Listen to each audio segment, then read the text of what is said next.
Good morning guys. तर कसे आहात? नक्कीच बरे असणार. सो गाईज, आज मी अतिशय छान आणि टेस्टी बिर्याणी, ते पण एकदम कमी सामग्रीमध्ये बनवणार आहे.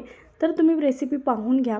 सर्वात अगोदर मी 3-4 पाण्याने चिकन स्वच्छ धुवून घेतलं आणि त्यामध्ये हळद, मीठ आणि 1 उबळी तेल आणि तळलेला कांदा त्यात टाकला आणि त्यानंतर 2 डबे दही टाकले आणि मिरची पावडर देखील टाकले आणि त्यांना मस्तपैकी एकजीव करून मिक्स करून घेतला आणि त्यानंतर हे 15 ते 20 मिनिट मी मॅरिनेट होण्यासाठी ठेवून दिलं आणि त्यानंतर तुम्ही पाहू शकता अतिशय छान प्रकारे ते एकत्र एकजीव झालं आहे आणि यात पुन्हा एक उबळी तेल टाकलं आणि मस्तपैकी हे शिजण्यासाठी ठेवलं आणि अतिशय कमी फ्लेमवर वाफेवरच चिकन शिजून घ्यायचं आणि त्यानंतर मिरची, लसूण, अद्रक आणि कोथिंबीर यांची मस्तपैकी पेस्ट बनवली.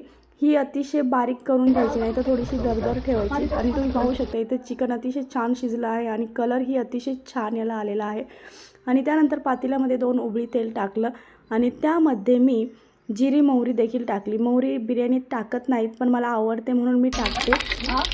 आणि त्यानंतर काही अख्खा मसाला घेतला, तो देखील टाकला आणि अद्रक लसूणची पेस्ट तेलामध्येच टाकायची, जेणेकरून तो तडका अतिशय छान बसतो आणि टेस्ट पण येते. आणि त्यानंतर मी कांदा, टमॅटो यामध्ये टाकला आणि त्याला बारीक चिरला होता, त्याला एकजीव करून शिजवून घेतला आणि शिजल्यानंतर त्यामध्ये चिकन टाकलं. तर तुम्ही पाहू शकता अतिशय छान कलर याला आलेला आहे.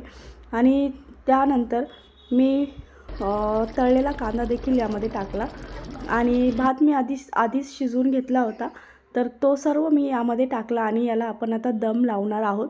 तर तुम्ही पाहू शकता सर्व भात मी टाकला आणि त्यावर ऑरेंज आणि हिरवा कलर टाकला आणि तळलेला कांदा, कोथिंबीर टाकून मस्तपैकी सजावट केली आणि आता तवा गॅसवर ठेवून त्यावर पातेलं ठेवलं आणि मस्तपैकी झाकून एक भरलेल्या पाण्याची कळशी त्यावर ठेवून 30 मिनिट मी याला मस्तपैकी दम दिला स्लो गॅसवर.